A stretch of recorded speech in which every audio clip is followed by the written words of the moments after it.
everyone. Wow, there's 500 people here. That's insane. I'm scrolling through all of your beautiful faces here, and geez Louise, loving these profile pics, guys. This is awesome. Um, I am here to chat about anything you want to chat about. I've gotten a lot of questions. There's been some amazing uh, activity in the chat. I sort of knew that if we just built a server and like let it go wild, there was going to be some interesting things. And now suddenly my name is Joris. So that happened. Guess that's what happens on the internet.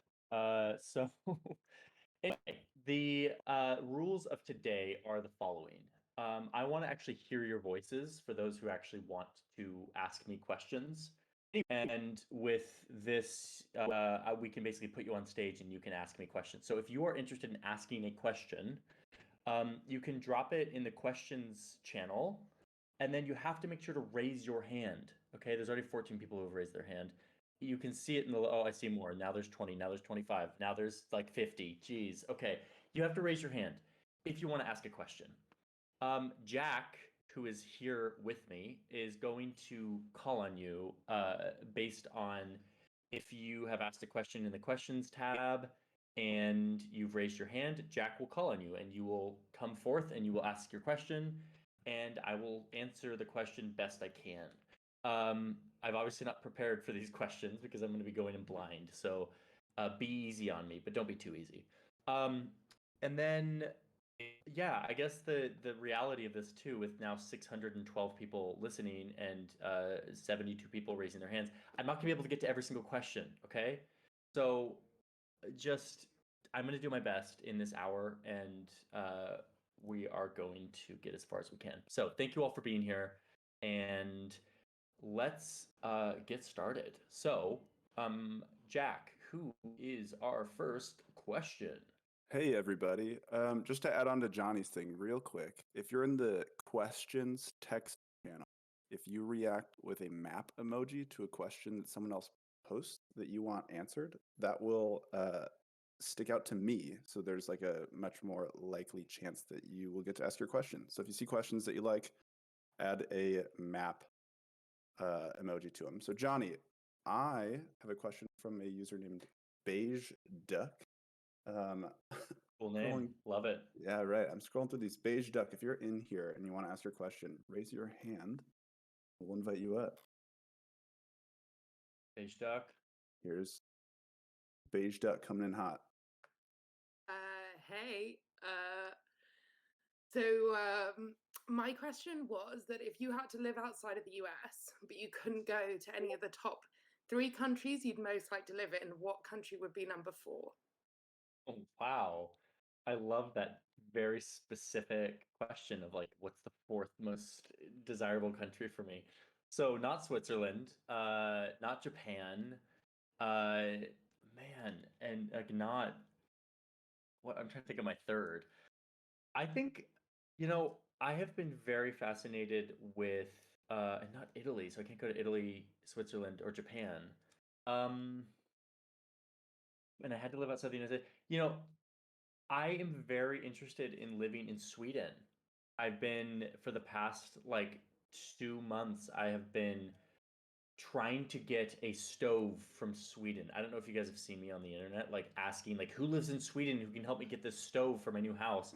But I've been like going down rabbit holes trying to figure out how to get this little wood stove that they don't ship to the US. And I've been like trying to talk to shipping people, and I finally got it across the Atlantic. I finally have it. But in the process, I like learned a lot about Sweden, and like I was looking at all these towns in Sweden, and I was like, man, Sweden is just a very wonderful place, it seems. I've been to Stockholm a couple times, but I haven't been there enough. So that was a great question. I think Sweden or Argentina. All right, next question. Amazing. User named Homeless. I see you've already raised your hand, so here's a heads up. You are being invited up. Hey, homeless. Still connecting.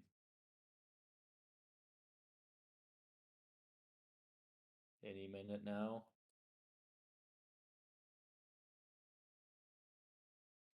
Maybe connection problems. Let's give it a few Oh, more. all right, homeless. We will invite you back Calling up you in a next. minute. Yes, we're gonna move it back. In the meantime, Johnny, you had some questions that got the most upvotes over the past few days. While I'm hunting for someone else in the questions channel, you want to answer one of those? Yeah, absolutely. I think you slacked those to me, Jack. So, hey, Joris. In the last couple of years, the hate and distrust towards journalism has greatly increased. Many people stopped listening to journalists and reporters.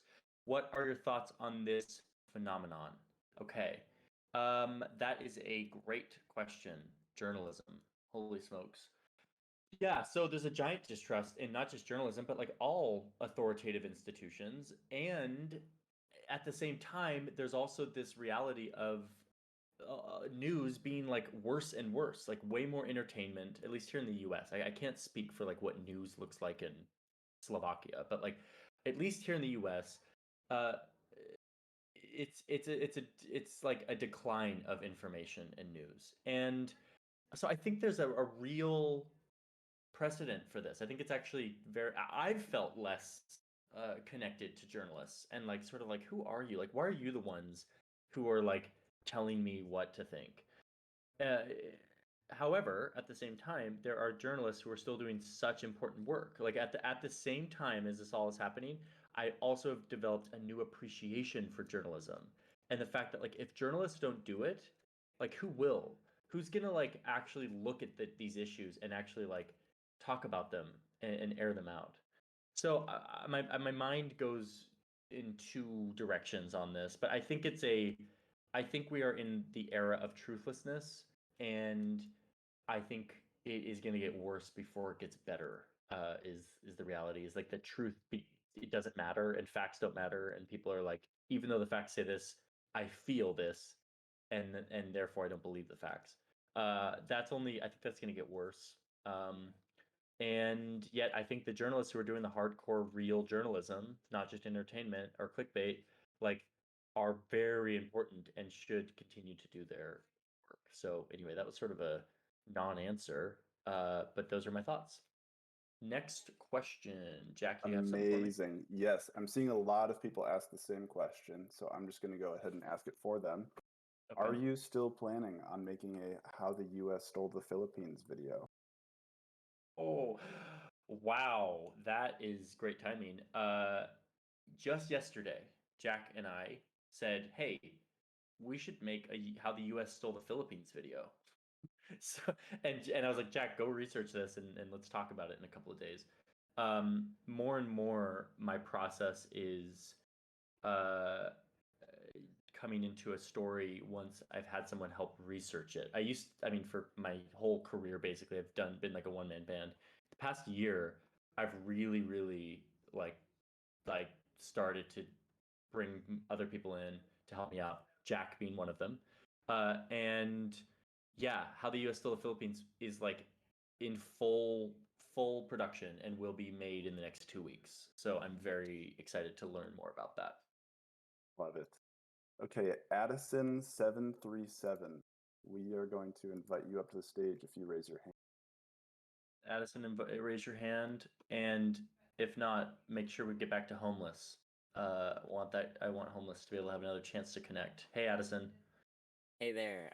What was it like working for NATO? Ooh, NATO.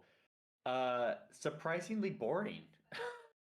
Here's the deal. I'm gonna tell you my thoughts on working for the Foreign Service and for the U.S. government in these sort of cool, sexy jobs. Um, so for those who don't know, NATO is like the military alliance from like Europe and the United States, and they have headquarters in Brussels.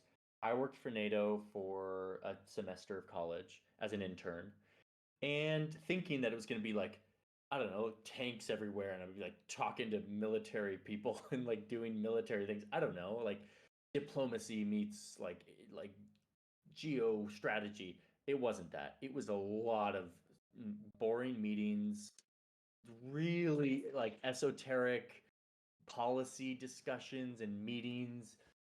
And it's they do great work. They're great institution, but like I wanted to be this. I wanted to be a NATO person or like a foreign service officer, a diplomat. But being there in NATO, I was like, oh my gosh, this is not nearly as sexy as I thought it was. Like I thought this was going to be so mind, like invigorating, and it wasn't. And that's when it started to chip away at me. I was like, oh, maybe I don't want to do this.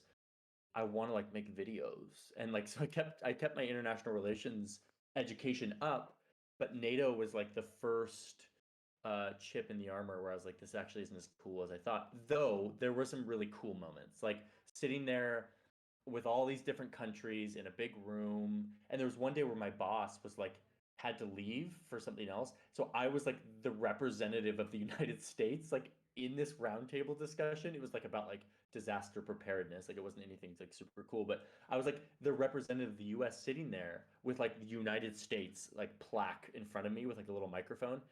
I didn't say anything, but at least I was there, and that was kind of fun. And it had a security clearance, which allowed me to go into these bases, which was kind of fun.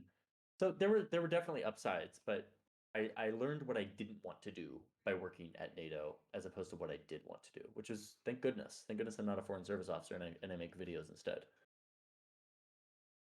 Great. We're gonna invite Homeless back up for another try. All right, But homeless. I believe in your connection. on deck is a user named Mono who has a question. So Mono, Mono, get that hand raised, ready? and homeless, let's get this connection going. I'm really curious about your question.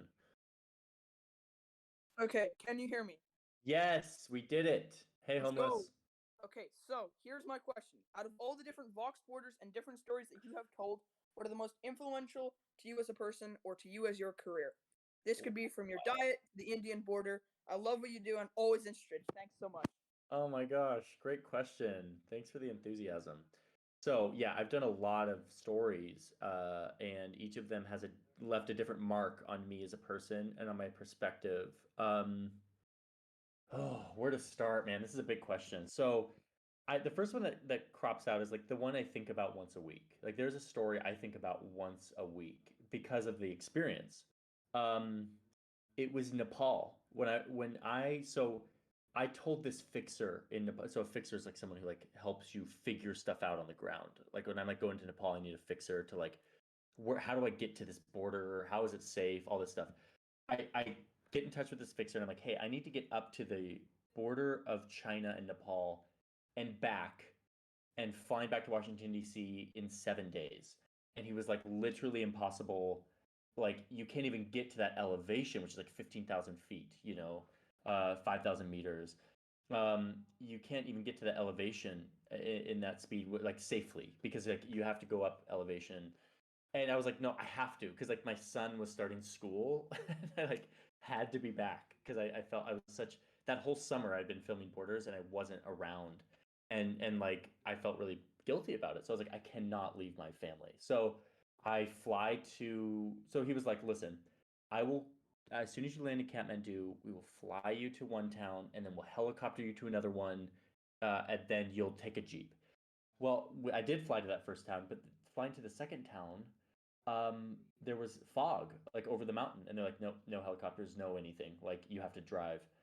But the fixer was like, we will get you there. So he's like, hire a jeep. So like hires a jeep, and we drive for 12 hours just to get to the foot of the Himalayas. Like so, like 12 hours of like bumpy driving, and then he's like, all right, we're now in this town.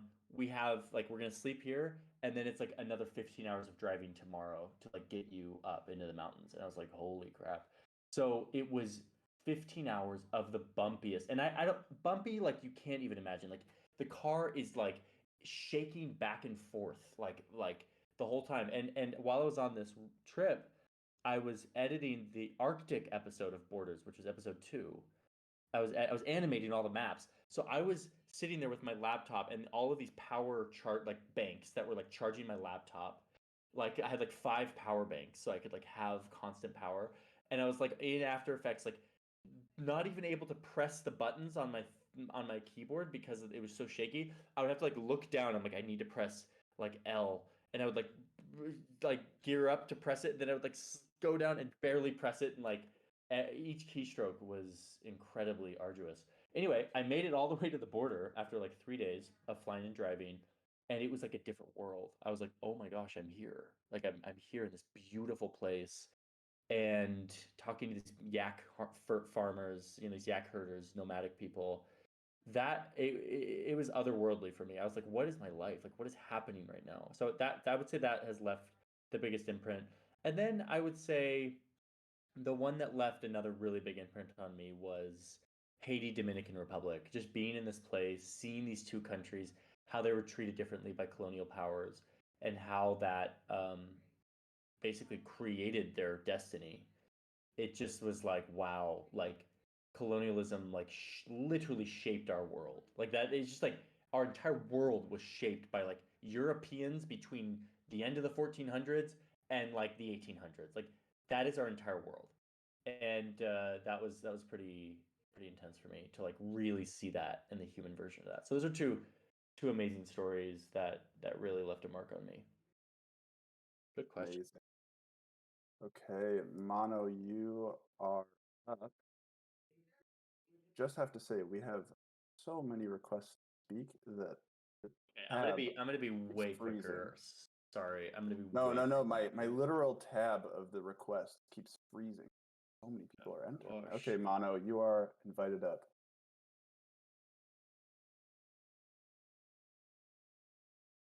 Not seeing Mono onto the stage. Mm, In the okay. meantime, let's keep getting Mono. I'm gonna answer another one. Great. How do you do your research? Oh, here comes Mono. Sorry, I forgot to accept it. No problem. Hey, Mono. Hello. With the US now opening, are you planning on traveling for any brand new videos? Yes. Ooh, I'm excited about this. So, guys, I want to like bring back Borders, but not Borders. Like what I was doing at Vox was called Borders, but it was basically Johnny travels and tells stories. Sometimes around border regions. I want to do that same thing, but on a whole new level. And I'm starting in September. So I'm going to Cyprus the first week of September, and I am going to tell 4 or 5 stories from Cyprus. And unlike last time, where I was sort of one man banding, I am hiring a cinematographer. I'm like getting Tom Fox to like compose custom music. Jack is coming with me to help shoot. Like it's gonna be like a production. The channel's grown so much that I can actually do that. I can get a sponsor, like make that happen, and it's gonna be amazing. It's gonna be like I want it to be like you watch this and you're like, this is head and shoulders above anything I've ever seen on the channel and on the internet. So yeah, I'm absolutely gonna start traveling again, making videos, and they're gonna be the best videos you've ever seen. So just get ready for that. I've been stuck in the office for the past year and a half, and that's where a lot of you have come into my world, I think. Um, but I'm going back to my roots of getting out in the field to tell stories. Thanks for your question. Amazing. Okay, Duckman, you should raise your hand. And you should accept. You should accept it. That's right. Let's see, Duckman. I'm looking for your name. While you're getting Duckman, I'm gonna. Duckman's on his way up. Oh, he's on his way up. Okay. Yep. Hey there, Duckman. Hi. The question I was gonna ask was how do you do so much research and such extensive research on such diverse topics? Yeah. Is the question I'm gonna ask. Yeah, that's a great question, and it gets to the other question that's been asked a lot, which is like, how do you go about researching?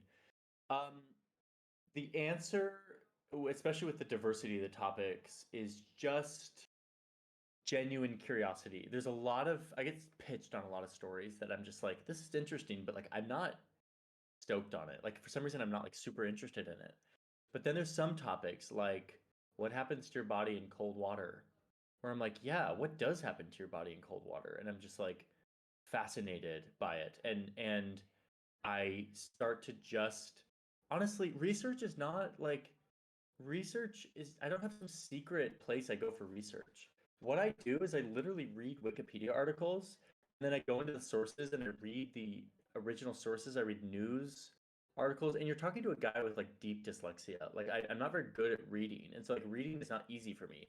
I'll go through and I'll scan for information, and I will let my curiosity guide. If there's something that's like, oh shit, that's interesting, I'll write that down. I'll be like, this was interesting when I learned it for the first time. And probably my audience, when they learn this for the first time, it'll be interesting. Like the fact that your veins are like muscles and they flex back and forth to send blood to your extremities or to your heart, depending on if you're hot or cold. Like learning that was mind blowing to me. And I was like, I'm going to make an entire video just about that process.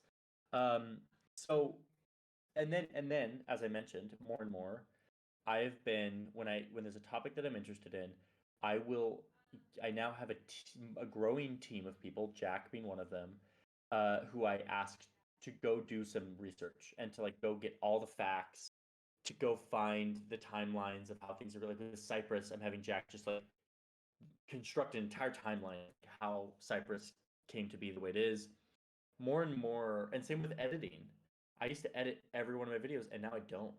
You know, it's like I'm in Premiere right now for this Iceland video, like, but I'm rarely in Premiere these days. I'm usually giving tons of notes and feedback and directing. But more and more, I'm trying to make more ambitious work, and that means bringing more people in. But the answer is just like go down the rabbit hole, man. Like read a Wikipedia article and ask questions like, well, why did that happen? Or I don't understand this. I'm gonna keep going until I really understand it. That's like a different kind of research than just like casually breezing over something. Okay, I got to be quicker on these answers, man. I'm not as concise as I'd like to be. Okay, Nick the Prick. Nick the Prick. Feel weird calling you that, but you are up. Waiting on you to raise your hand. If anyone wants to ask a question, make sure that your hand is raised. If you don't want to ask a question, then we are going to assume you don't. If your hand is not raised, we will assume that you don't want to ask a question. So maybe Nick the Prick doesn't want to ask a question, which is not. Totally fine. That would be totally fine. Yeah.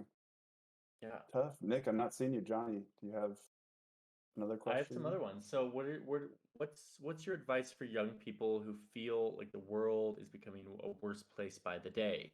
How do you perceive it? And this is from Don Julio. That's a great question. And I'll just say this. I will say this. Throughout all of human history, there has been an impulse by humans to think that this is it. Like, whoa, things are really coming to an end. Like, oh, Nick the Prick. Oh, how are you? Nick, I'm gonna leave you muted for a hot second. Yeah, let me just finish this and then I'll bring you in. So, my thing is to say this is nothing new. Like there have been like doomsday predictions forever, and this is just the way humans are. Like they want to think that this is the craziest time. Now, there are real unprecedented things happening in our world right now, and there are challenges, but with time things happen, and sometimes they have to happen in a with tension and conflict. But like with time, I believe that some of the wrongs that are being done will progress and be and work themselves out. I really believe that. I think that the arc of history trends towards a better, more peaceful world. That is what we've seen. If you lived in 1830, your life would be miserable. You know, like you would spend your life like scavenging for food and like staving off like diseases all of the time, and you would live until you're 47. You know, like it'd probably be sent off to war. You know, as a young person, like our world is better than it's ever been. We're going through a really intense phase of pandemic and political revolutions that are happening under the surface, but like things trend towards being better. I really feel that. Okay, Nick the Prick, you're up. Hello, how are you? I'm doing so good. my Good to hear from you. so my question is, what's the video idea that you would love to do but don't have the resources to make it happen? Ooh, it's a great question, man. I want to do. Man, I have a couple of these. One of them is I want to do like an epic China road trip. Like I would love to spend like 4 weeks going all throughout China, and that's not really resources, that's more like time and availability, and like is that even possible? But like that's one that's I want to do like 4 weeks in China and like report on everything I see in China and actually get a real understanding of China, because I feel like everything I know about China is based on what I hear from leaders and the news, and like I don't trust any of it. I want to like see what China's actually like, and see it. I feel like it's like during the Cold War, you knew nothing about the Soviets if you were in the West, and Soviets knew nothing about America like the real deal, how people actually live, because it was all so subject to propaganda. That's one. The other one I want to do is like an underwater, like I would love to do like a deep sea borders, like, or deep sea, like mapping the deep sea or something. And like going deep in the ocean is incredibly expensive and resource intensive, and like I don't think I'll ever do like be able to do that to a serious degree, but I am absolutely fascinated by like the deep ocean and how little we know about it. And I would love to make some like hardcore explainer videos about the ocean with some like submarine or something. So those are a couple those are a couple ideas. Amazing. Okay, Doge Master, you are being Doge invited up. Master. Doge Master, love that thumbnail. How's it going? Thank you. I would just like to ask what your favorite book is. Oh, favorite book. Man, okay. I've got a couple favorite books. Oh man, okay. It depends the genre, because I feel like fiction books are a totally different genre from like learning books, and like I can't, I have to choose one for each. In terms of um fiction books, I have to say, or sorry, in terms of like learning books, Sapiens is a book that I read over the course of a year. I just sort of chipped away at it on audio, and it really changed my life. Like Sapiens by Yuval Harari changed my life, because I now see me as a human in the context of like everything that has happened before me, and it makes me feel like, oh, I'm just a blip on this freaking map. Like nothing matters, and that's okay. So that's a big one. In terms of fiction books, I love the book East of Eden by John Steinbeck. When I was at NATO, actually in 2010, and many years ago, I got to travel sort of for the first time. I didn't grow up traveling. I grew up like in a small town in Oregon, like looking at maps and like not really knowing what the world really was. I didn't even understand where Europe was until I was like 17. Like I'm not kidding. Um, and so when I went to Europe, when I was like 21, and I was traveling through Europe, and I was just like I was just my brain was being opened to the magic of travel. I I was like I was reading East of Eden, and it just was so beautiful, and I was slowly reading through it because I'm terrible at reading, but like I just loved the story, and the writing is so plain and not too fluffy, and I really like it. Yeah. So Love it. East of Eden. Okay, Evan Crummel, the second part of your question is super juicy, but I'm not able to invite you up for some reason, so I'm going to ask it on your behalf. How did you meet Tom Fox, and how did that lead to the audio-visual pairing you have now, Johnny? Oh man, Tom Fox, dude. Tom Fox is an undiscovered just magician. Like he makes magic. And I met Tom Fox actually because Tom Fox is my wife's cousin, Izzy's cousin. Is as everyone knows her. I call her Izzy. Izzy's cousin is Tom Fox, and when Izzy was first getting into YouTube, Izzy and Tom were sort of chatting. I didn't know Tom super well at the point at the time, and Tom was like, Tom made a song for her vlog, and I didn't know anything about this, but I was watching the cut of her vlog, and I was like, man, this music is awesome. Was this like Epidemic Sound or Music Bed? And she was like, no, my cousin made it. And I was like, what?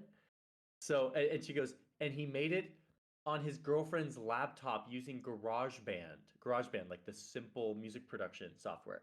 And I was like, what? And so I immediately was like, this is something special. So I was like, Tom, I will. Tom was like delivering pizza at the time. I was like, Tom, I will buy you a laptop. I will buy you Logic Pro. I will get you whatever gear you need to like get serious about this if in return you make music for me. And I will train you how to make music for my videos. And he was like, okay. And I was sort of thinking, like, I've sort of helped people out before like this, where I like take them under my wing, and they sort of like peter out after like four weeks or something. I was like, Tom, I was taking a bet. I was like, I'm sort of putting, buying a laptop for this guy. After a few weeks, he was like more into it than ever. He was like taking training classes, and he was delivering stuff to me, and I was giving him like hardcore notes. I was like, dude, this doesn't work. This blah blah blah. And I started to like hardcore give him feedback. He started to, and he could take it. And so months went by of him making music, and he just started making music, and more, I started using his music instead of like Music Bed, and then he just kept exploding. So now it's been, I guess that was May 2018, and so it's been 3 years of him and I just collabing, and he's become amazing. And now he makes music for like Nathaniel Drew and Drew Binsky and Yes Theory and like all these like top dogs, and he's just so cool. And we still have that arrangement going. Though now when I have like a big gig or something, I'll pay him for his music. But like we still have this like trade going back and forth, and he's just amazing. I'm texting with him right now actually about some old track that I dug up that I'm putting in this Iceland video. Oh, man, thanks for asking. That was good. Amazing. Okay, we have two short questions that I'm going to ask on behalf of these individuals. One, what are your thoughts on Dogecoin? Two, which was the last shampoo that you used? Oh man. Okay. Those are two very interesting questions that I guess I've made videos kind of about both. Um, so shampoo. The last shampoo I used was some like anti-dandruff like tea tree oil. And it was like 4 or 5 years ago, maybe more. I don't know. And I'm so glad my hair does not turn into a puff ball anymore. And listen, I get this question a lot, which is what do you do with your hair if you don't shampoo it? The answer is I just wash it with like hot water. And I sort of like, I don't know, like rough it up a little bit to like stimulate the scalp, I guess, or something. But nothing. I do nothing to it. Well, does it smell bad? No, it doesn't smell bad. I don't know why. I wash it with water. Like it's fine.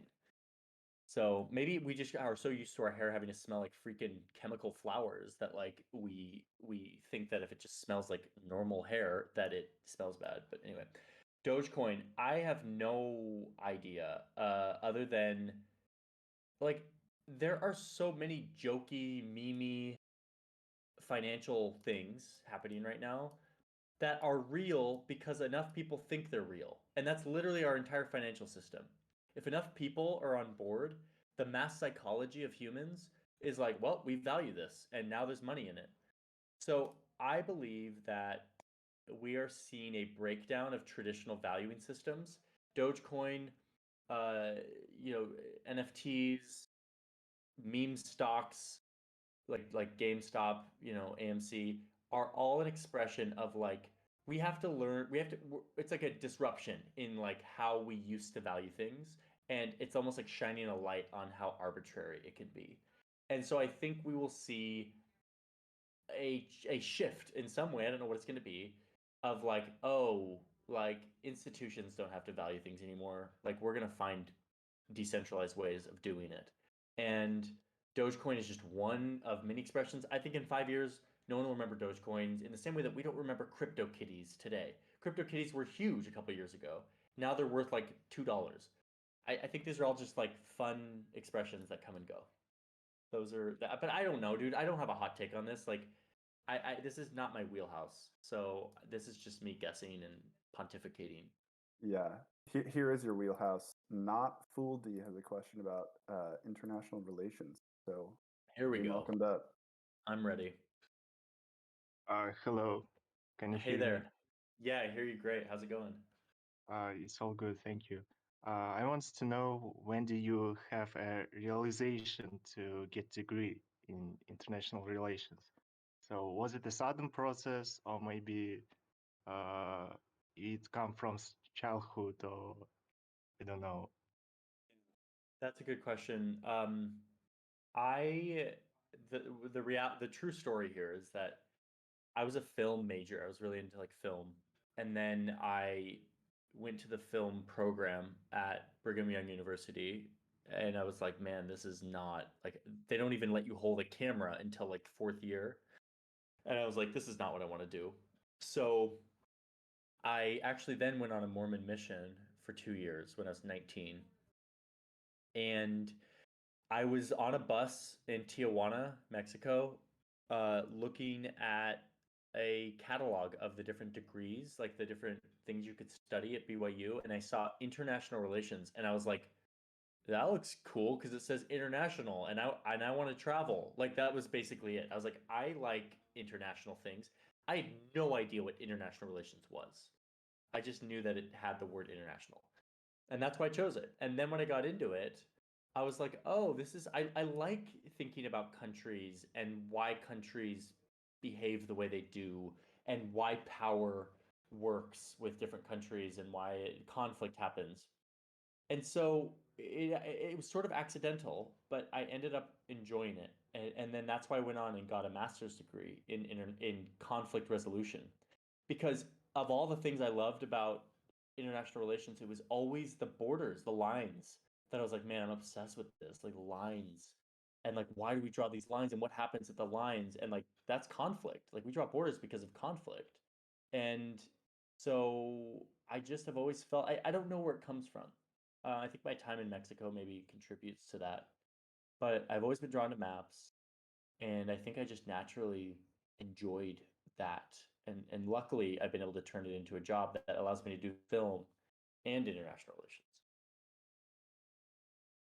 Okay, Johnny, this question is so hypothetical that I've been avoiding it, but people have Oh. spoken and keep upvoting it. So, Oh, the gosh. Avioli, I'm inviting you up.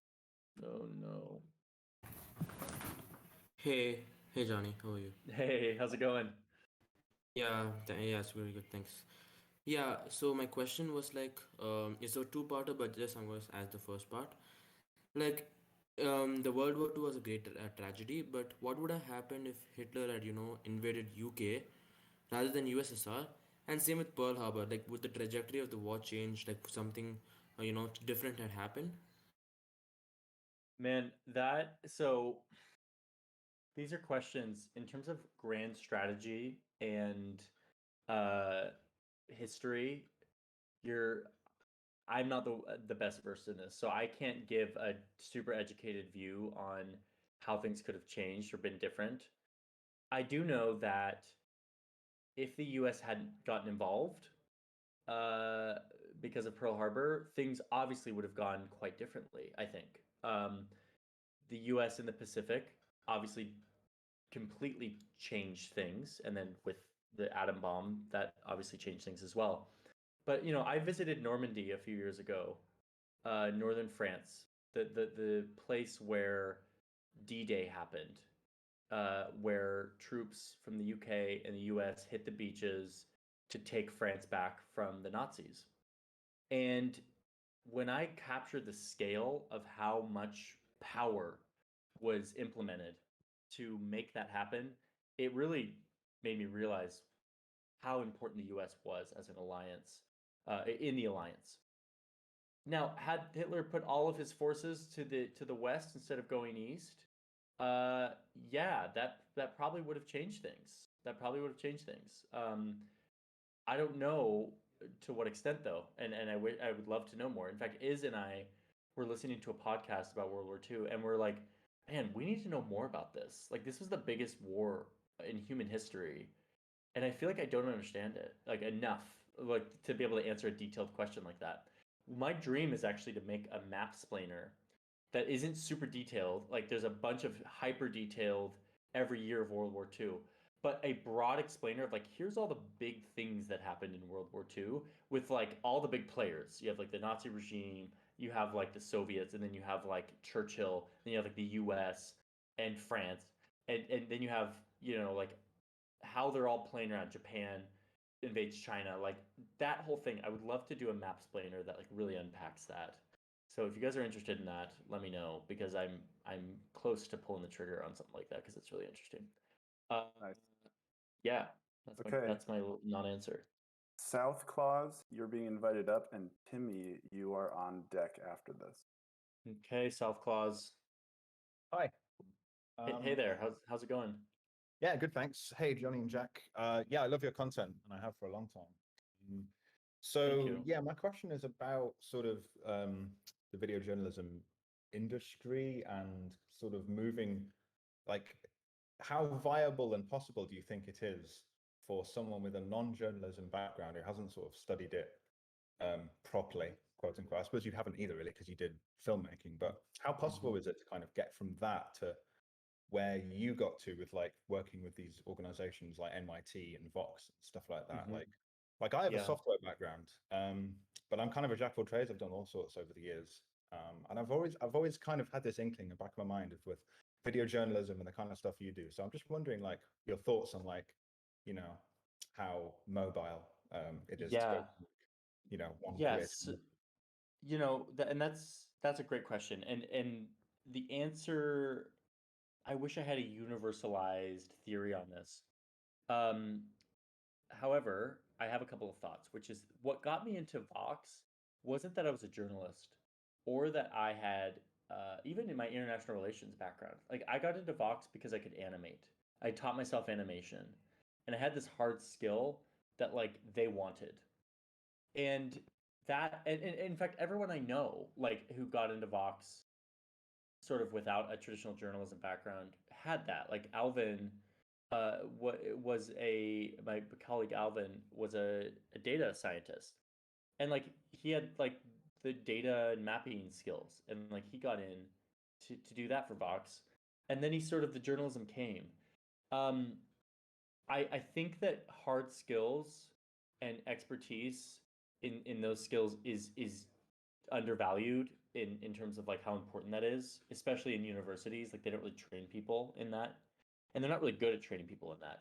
So I'm all about like, can you demonstrate that you can use your technical skills for storytelling and start to practice? Because I was practicing a bunch. And if I show you that work from the early days, is garbage, but like at least I was taking my technical skills and trying to communicate something.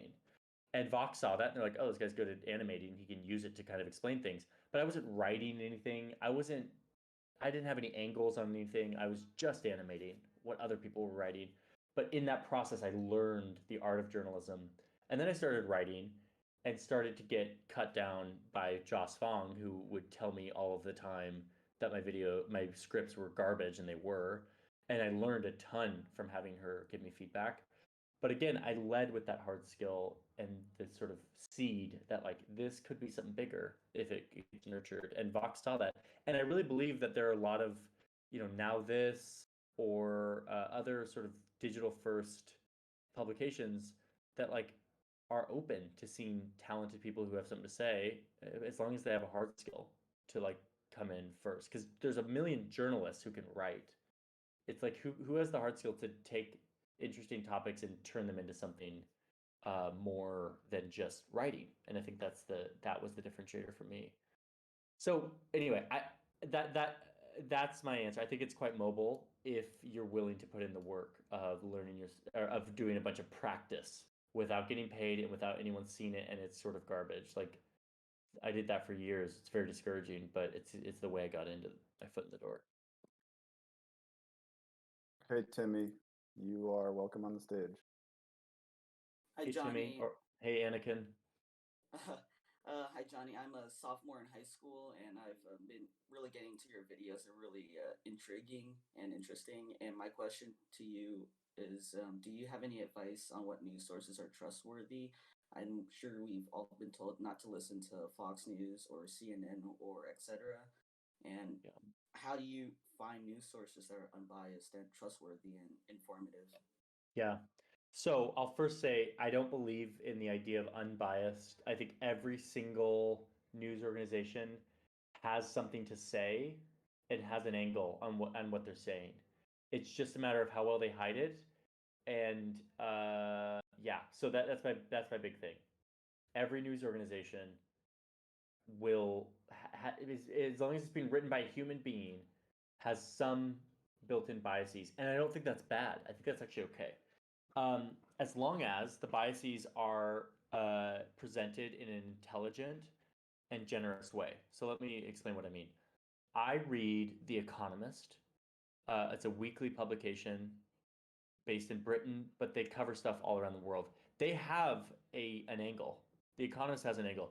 They're sort of classical liberals. They believe in free markets, but they believe in like hardcore human rights and freedom for everyone.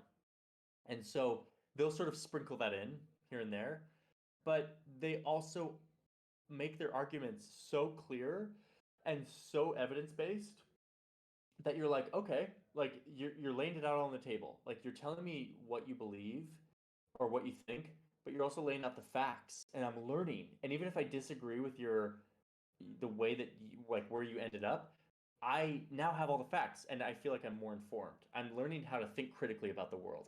So The Economist is to me the best publication there is for learning about how the world works. They don't do breaking news. They don't do homicide in Texas where like most cable news love or local news loves to sort of indulge like really terrible stories that like are very rare but like are sort of sensational. They don't do any of that. They teach you about the world through news. And then of course investigative journalistic outlets like ProPublica are really solid for teaching you about the world because they do these deep investigations into things. I still read Vox in the name of like getting explainer, like their explainer stuff is really good. It's like I need to know about the new COVID variant. I'm gonna go to Vox because I know they're gonna like break it down. Um, and then of course the New York Times I think does a good job of laying out the news in sort of a traditional way.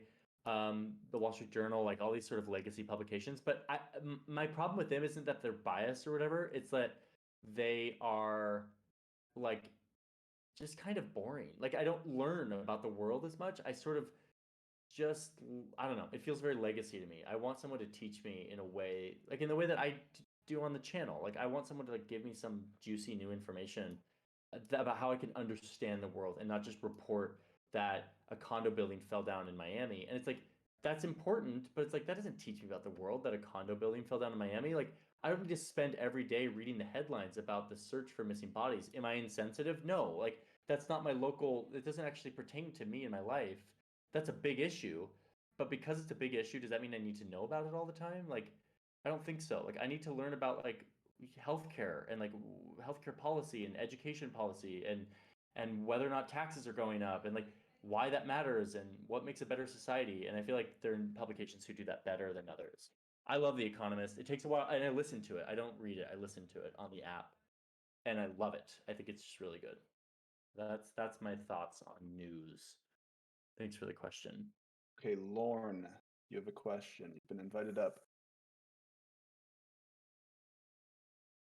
And Jack, can we get whoever's on deck too, just so that they're ready to dive in? I want to make sure we get as many people in this last 11 minutes. Yes, absolutely. Lauren, let's actually when you Lauren's ready. Okay, go for Lauren's it. ready. Yeah. So I actually had two questions. The first one was, so if you had to pick one person that you think that everybody in the world should learn about, who would you pick? And out of Mao Zedong, Hitler, and Stalin, who do you think like caused the most impact in terms of like destruction or like up till today? Yeah. Oh, wow. That second one is I'm scared to answer. Who should everyone learn about? This is a hard one to answer because I tend to believe that the way that we write history is we deify, we turn these people, these George Washingtons of the world, into gods. And we sort of create narratives around them that like make them these stalwart people who did amazing things. And they did. They did. And yet I don't feel like it's useful to know Thomas Jefferson's morning routine because we can emulate him. Like it's just that just seems like a way. That's like a great thing for like a BuzzFeed post, but like it's not actually useful. So that's my way of saying like I'm sort of averse to learning about figures and like being and being like and like emulating them. However, I believe everyone needs to, at least here in the US and maybe around the world, but I believe Teddy Roosevelt, Theodore Roosevelt, who was the president of the United States, but before he was the president, he was a undersecretary of the Navy. He was a figure who left a huge imprint on the United States, for better and for worse. And he's the exact type of figure that like represents what one individual can do to leave their mark. Again, good and bad. He was obsessed with war. He loved war. In fact, the Philippines episode that we're working on is probably going to mention him. He loved war. He like wanted the U.S. to go to war with Cuba, but he also loved conservancy. Like he wanted like national parks, and he like loved nature. He loved like hunting, you know. And he's just a really interesting character. And he bullied the media to do what he wanted them to say, and like just an interesting guy. Like super interesting guy. So I think everyone should learn about Theodore Roosevelt to understand the fabric of American war loving, like our legacy of loving war as a country, and our legacy of conservancy, our love for national parks and for conserving public lands. Okay, so there's that. In terms of Mao and Stalin and Hitler, man, I mean, Mao is the only. Wow, I don't know. I would say Hitler obviously had a horrendous impact, but you go to Germany today and it's like Germany's the leader of the freaking world in terms of happiness, productivity, like restfulness for their workers, rights, healthcare, like economics, and like sustainability. They figured it out and they've like turned around. So I don't think Hitler's legacy goes on in any salient way other than like neo-Nazis and whatever, like a small subset. Mao, on the other hand, has a legacy that like is still very alive in terms of the revolution he created.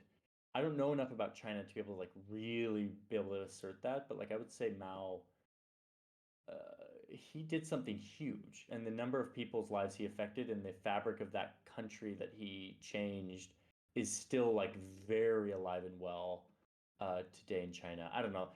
I'm hesitant to really come down on that with a firm answer, but that's sort of my my answer to that question. Thank you, Lauren. Okay, Carl, I'm inviting you up. When you get up here, if you would mute your mic, that'd be great until Johnny answers this question, which the asker is unable to join the stage. Johnny, using the McDonald's video as an example, have you ever thought about making a follow-up video to see if anything changes as a result? That's a great idea. That's a great idea. I haven't. I mean, I've thought about doing like a little funny like where McDonald's like did some, but not an investigation. But I probably should. I should probably do like like McDonald's ice cream makers 6 months later. That's a great idea. Thanks for the suggestion. Okay, Carl, are you on your way up? Does not look like it. Okay, next we've got 6 minutes. 6 minutes. Okay, here we go. The Bad Breeds. Let's get you up here. Hey there. Yeah, I can hear you just fine. How's it going? It's fine. Thank you for answering to my question. Hello? Yeah, I can hear you. I can hear you great. Go ahead and ask your question. I'm ready for it. Okay, I just want to ask one thing. Do you think that histories, no matter from what country, are being either altered or manipulated because of a certain proof, because of certain power that makes some people,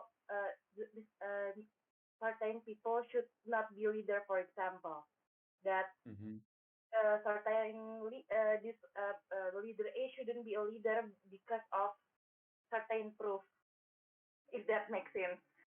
Yeah, absolutely. I think one thing I've learned is that like history is absolutely flexible depending on who's in power and what narrative they need to treat. And this is actually going back to China. This is my big thing is like I don't want to make any conclusions about China because I believe that the history and the cultural stuff that I'm being fed is probably not accurate. It's probably propagated by uh, powers that have a stake in making me think that China's a bad, terrible place. I know of some facts. China's absolutely violating horrendous human rights against the Uyghurs, putting them in like camps. Like there's, I'm not glossing over the facts that I know about China, but like I need a more holistic view, and I don't believe I can get it by consuming Western media and listening to geopolitical bluster from my government.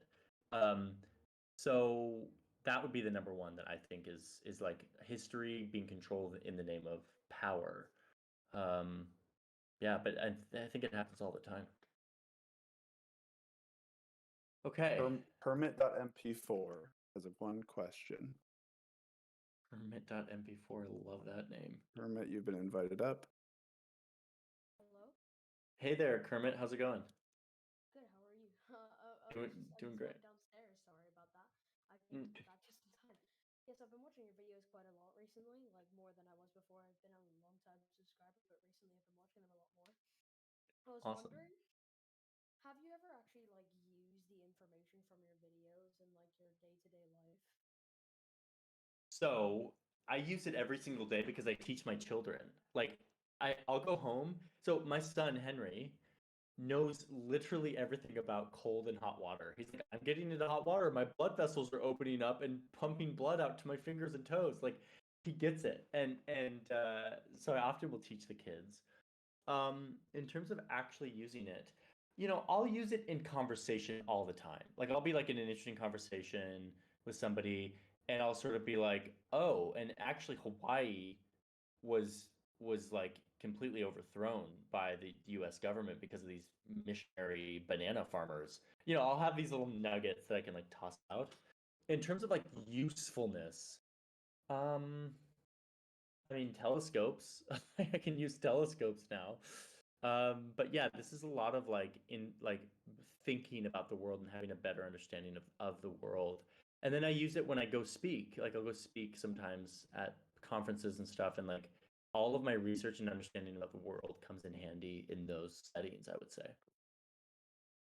I think we have time for two more questions, guys. So let's do a couple more, and then I'm gonna have to wind down. I have a meeting in 2 minutes. All right, Charles the Lion has been invited up. And on deck Charles is the Lion. Blazy01. I'm going to invite you up, but let's wait until Charles is done to come up. Hello? Hey Charles the Lion, how's it going? Sorry, I nearly didn't because I had to quickly do something. My question is, how do you think social media has affected, since the early 2000s, everyone's everyday life, like how we need likes somewhat? Yeah. That's a great question. Social media has absolutely affected information, how we consume information, and we can have more of it, but now people can create fake information and it can spread so quickly.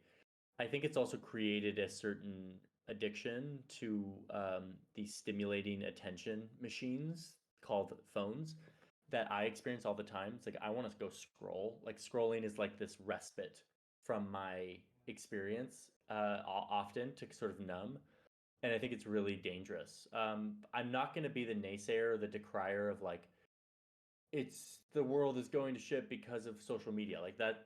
People have been saying that forever. I'm not going to fall into that trap, but I do believe there are serious ramifications to how people consume information and how they're able to gather virtually. So yeah, we can all gather here and have this cool conversation about journalism and whatever, but people are doing the same thing about freaking flat earth and like how NASA is controlling our minds.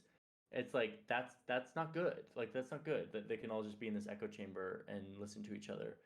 So yeah, that those are some thoughts on the effect of social media. Hey, Blazy01. Blazy01, let's hear it. Last question. I think you're Blazy, you on, there? but I can't hear you. Maybe Okay, the mic Blazy. is. Okay, let's get. Sorry, Flazy. We're gonna have to do one more. Let's get one other Okay. person up, and then I gotta skedaddle. Johnny, I'm going to ask you a question that will answer so many questions. A lot of people are asking if you can make a video about a specific subject. So my question for you is their specific subject. My question for you is, will there be a place where people that watch your channel can submit video ideas? Great question. Yes, there absolutely will be. I'm building a website right now that has a hub for story ideas. Because I get pitched all the time, and I want to have one central place where all your story ideas can come in. So the website will be up soon. I'll post it on the community tab. I'll mention it on Instagram, whatever. And yeah, I will absolutely be able to. You guys will be able to put whatever tip, lead, story idea you have, and I will answer it the best I can in a video. Yeah, so thank you all for joining. This has been really fun to hear real people talk to me. I spend my life looking at a screen and not actually interacting with all of you. So it's really cool that you're here. Thank you for joining, and hopefully we'll do this again soon. And I'll see you guys on the channel in the near future. Have a wonderful day. I'll talk to you soon.